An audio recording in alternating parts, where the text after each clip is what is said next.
Muchas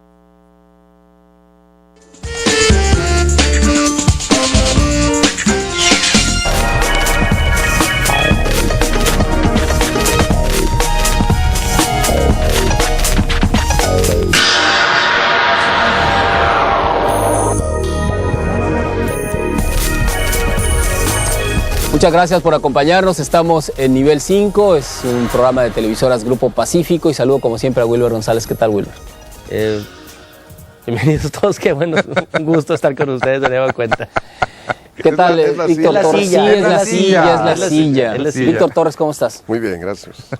Jorge Aragón. Pues aquí bien, contento.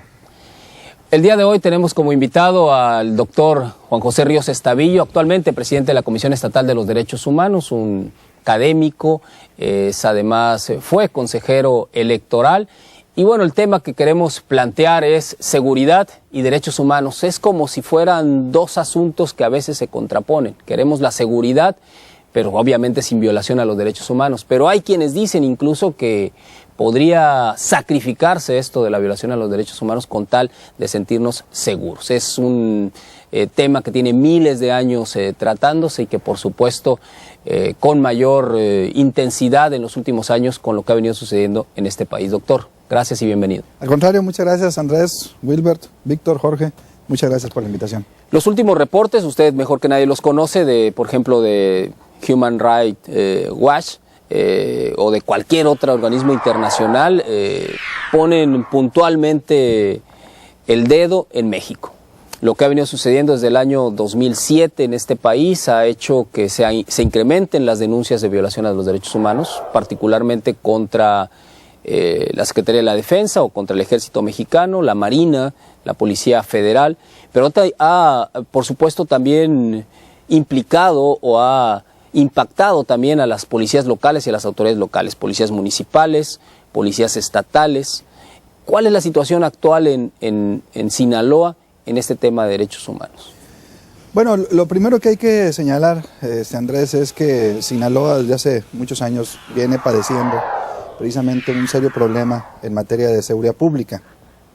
Esto no se puede negar. Las causas, pues pudiésemos mencionar algunas, pero hay un tópico que siempre en el ámbito de los derechos humanos se identifica. Primero, lo que es el ejercicio del poder. De manera muy puntual, la naturaleza humana y sobre todo las diversas vertientes que tenemos aquí en Sinaloa nos hacen ver que traemos muy arraigado el sentido del ejercicio del poder. Y cuando este esquema de poder se materializa a través del uso de instrumentos que me pueden hacer ver más poderoso, generamos violencia. Eso es por un lado. Y por otro lado también, como explicación muy sencilla, muy simple, de cuáles pueden ser algunas de las causas que generan la violencia, mientras que algunos pueden pensar que son instancias antagónicas o que son las diferencias lo que nos hace ser violentos, en realidad son las coincidencias lo que nos hace ser violentos. Si tú, Andrés, y yo queremos esta misma mesa, tú y yo nos vamos a conflictuar por esta mesa y nos va a producir violencia. En consecuencia, como causa antropológica, si quisiéramos decirlo así, hay una circunstancia eminentemente humana que nos lleva a esta visión sobre todo de lo que nos procura violencia. Ahora, como esquema de materialización, también se causa violencia porque no hay orden. No guardamos ni tenemos el ejemplo de la legalidad ni el ejemplo de hacer cumplir las normas. Hay un ejercicio arbitrario en cuanto a lo que este poder refiere, y cuando el servidor público, aquel que es el que nos debe de garantizar un mínimo de atención al cumplimiento de la violencia, no se ve restringido ni por una autoridad, ni por el conocimiento, ni por el planteamiento de las normas jurídicas, encontramos que la propia autoridad también nos genera violencia. Pero también es importante señalar que este no es caso exclusivo de Sinaloa, tampoco es caso exclusivo de México, sino que es un referente en el cual en el mundo, un tópico de manera importante en la agenda de derechos humanos de cualquier nación, es el tema de la seguridad pública.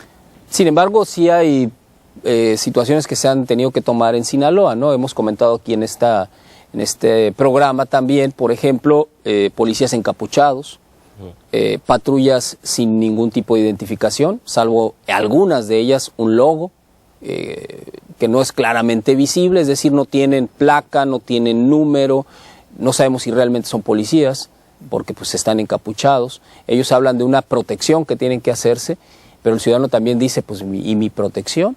Porque yo no sé ni siquiera si realmente son policías. Claro, verle el rostro no vamos a identificar si es policía o no, pero he tenido que tomar ciertas medidas algunos estados, entre ellos Sinaloa, de ese tipo, que si revisamos las leyes, por ejemplo la ley de seguridad pública, pues están ellos también al borde, ¿no? En el filo del cuchillo, ¿no? No hay causa alguna que justifique que un gobernado no pueda por lo menos generar pautas de idoneidad o de identidad respecto a su autoridad.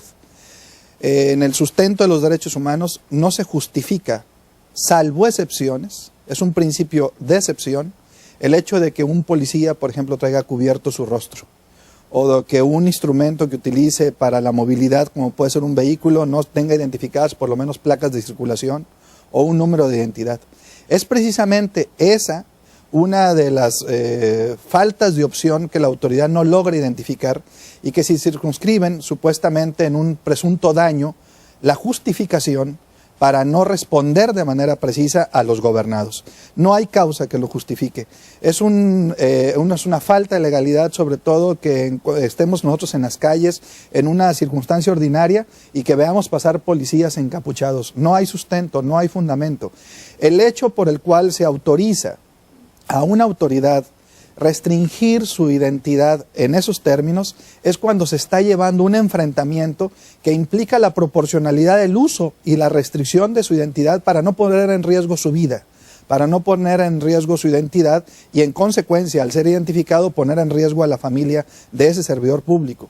Pero en un sentido ordinario y en un sentido común no hay sustento aquel que acredite de manera objetiva que podemos ver en las calles de manera ordinaria a cualquier policía encapuchado.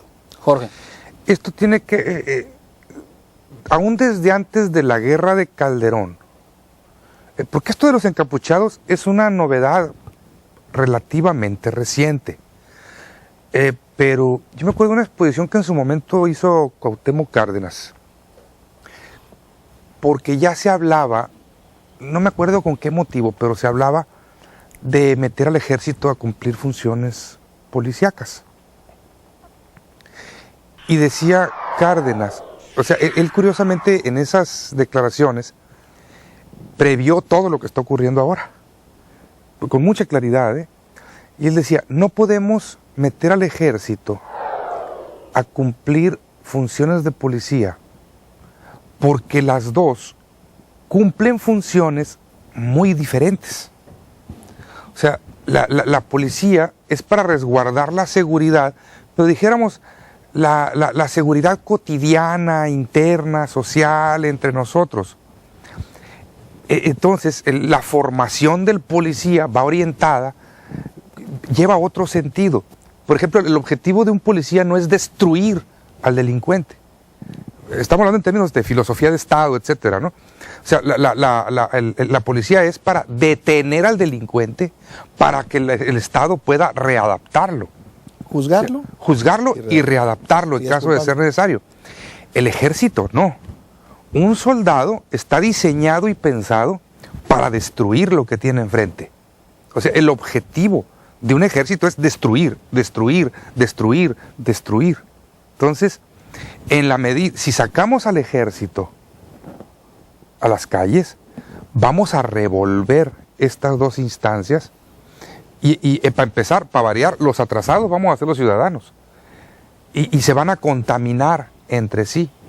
Entonces, eso de andar encapuchado, de andar en las patrullas con el rifle, la posición en que traen el rifle es, van parados en la caja de la camioneta, sobre los roll bar que se llama, con el rifle hacia abajo, con el dedo en el gatillo. Sí, claro. O sea, eso se hace nada más en el ejército. De hecho, en el ejército tú usas el rifle sin seguro y con el dedo en el gatillo, porque está listo. Cualquier cosa sospechosa que veas por enfrente es disparar y matar. Entonces, ahora los policías están haciendo lo mismo. Yo no me explico, pero sinceramente no me explico cómo es que no hemos tenido más accidentes fatales. Pero vamos, es que creo que, vaya, tenemos a la policía comportándose como un ejército en territorio ocupado u ocupando un terreno enemigo, pues, o sea... Aunque en realidad, desde la segunda parte del presidente Zedillo, es decir, a partir del 97, en muchos estados empezaron a colocar elementos del ejército en las fuerzas de seguridad. Es decir, no es nuevo, aunque a veces lo olvidamos, ¿no? Así es. Queda claro que sí es el presidente Calderón, a partir del año 2007, desde principios del 2007, donde lleva muchos más elementos ya a poner en la calle. Pero en los mandos policíacos, Renato Vega suplió a todas las corporaciones con militares. Sí, pero es parte del riesgo que se viene corriendo, porque Maloba dice, yo le voy a entrar al problema de la delincuencia y hago mis grupos élite y enfrenta a la delincuencia. Y en parte de este enfrentamiento al que se mete Maloba también a luchar en contra de la delincuencia, empiezan los abusos. Eso es lógico.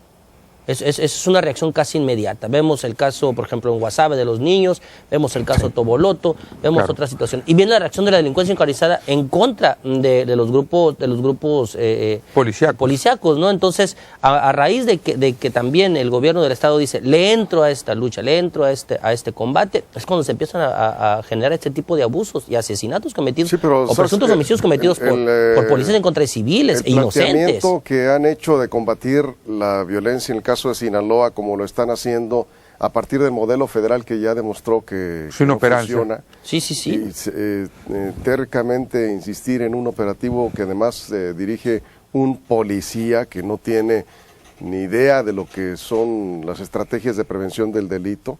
No vemos una estrategia clara de prevención del delito, lo ha estado señalando la Comisión Estatal de los Derechos Humanos y es lo que más preocupa. Cada vez más cuerpos de seguridad de ese tipo cometiendo cada vez más violaciones. Lo vimos en el campo pesquero de Colorado ahora recientemente. Estamos viendo las denuncias en las colonias. ¿A quién vas a denunciar si las patrullas no traen ni matrícula? Y aunque los vieras, como dices, Andrés, pues ¿a quién vas a denunciar? No tienes manera de protegerte. En Ahome fue el primer lugar, el primer municipio donde llega un policía ministerial a la policía municipal. Llega un policía ministerial y le quita automáticamente los números a las patrullas y las placas. Desde el primer día que el señor toma las riendas de la dirección, le quita números y placas. Nomás. Es una instrucción estatal. Sí, pero es una violación a los derechos. Pero eso te habla. Ante eso, ¿qué se ha logrado, vamos, aparte de nada, doctor? Yo creo que este debate, que es importante que asumamos todos, es algo que hay que verle por lo menos de identidad a un serio problema que guardamos. Nosotros como Autoridad de Derechos Humanos seguir insistiendo, nosotros seguir propiamente haciendo nuestro trabajo, no de manera arbitraria tampoco. Para eso necesitamos también generar y profundizar una cultura de la denuncia. Los esquemas, sobre todo en el esquema de lo que implica la transición política, es importante y creo que es algo que se ha logrado. El día que los políticos logren identificar, los servidores públicos, sobre todo aquellos que tienen estos mandos, que cogobernar sin la ciudadanía implica pérdida de poder, como son este tipo de expresiones, es el día que los servidores públicos, los políticos profesionales van a dar pasos trascendentales. Es propiamente innegable que una acción que lleve a cabo un director, llámese como se llame, venga de cualquier instancia policíaca o policial, que elimine placas, que elimine números, etcétera, además de estar contraviniendo principios esenciales, está atentando contra su propio fin, está atentando contra su propia seguridad, porque las mecánicas en las cuales interactúan puede generar ignorancia y no hay más que precisión en este tipo de ejercicios de gobierno, ¿no? Ahora, por lo que respecta a la presencia de los militares, que es otro tema, esta ha venido disminuyendo ya. Efectivamente, aquí los partidos políticos tienen también injerencia. No nada más es un gobernador, tiene que también haber presencia o intervención de legisladores, sobre todo de carácter federal. El hecho de que nosotros veamos militares en las calles no es algo novedoso. Desde que México es independiente, hemos encontrado, nuestro país se encuentra dividido en regiones y en zonas y en comandancias militares. Los vemos en las calles, eso no es problema. El problema es qué hacen cuando están en la calle, sobre todo, y el mando, sí, deriva sobre todo también de una directriz única que es la del presidente de la República o la del propio comandante que en las jerarquías militares da la orden. Eso es lo que nuestros legisladores se tienen que poner a considerar. El nivel y el ejercicio del contrapeso del poder público en nuestro país, cada vez vamos viendo lo que es cohabitable. Ya no nada más depende de un titular del Ejecutivo una decisión, o no nada más de un legislador, sino también el Poder Judicial debe intervenir. Entonces aquí lo que tenemos que hacer el llamado desde un ámbito de derechos humanos es que no se pierda este esquema de cohabitación que en toda teoría política de división de poderes como sustento de protección a los derechos humanos debe de ser vigente. Nuestros señores legisladores, nuestras señoras legisladoras tienen que estar muy pendientes del trabajo que haga el presidente de la República en materia de direccionamiento, particularmente a los militares. Y el Poder Judicial es el que tiene que estar determinando si la acción que se está llevando a cabo contraviene o no derechos humanos. Mientras no veamos una fuerza efectiva del Poder Legislativo, del Poder Judicial, resolviendo sobre la presencia de militares en las calles, vamos a encontrarnos exclusivamente a las instancias de protección de derechos humanos, por un lado, que son las ONGs, o por otro lado las de control de derechos humanos, que somos los organismos públicos de derechos humanos. No podía señalar que dando gritos en un esquema de sordos, sino de manera puntual seguir haciendo nuestro trabajo, pero esa exigencia a las autoridades gubernamentales, no nada más del Ejecutivo, que tomen muy en serio el rol que de manera importante tiene que prestar un cuerpo de militares en nuestro país, admitiendo además que los militares es la institución de mayor prestigio en un país históricamente hablando como es el nuestro. Bueno, vamos a ir a una pausa, estamos hablando de seguridad y derechos humanos.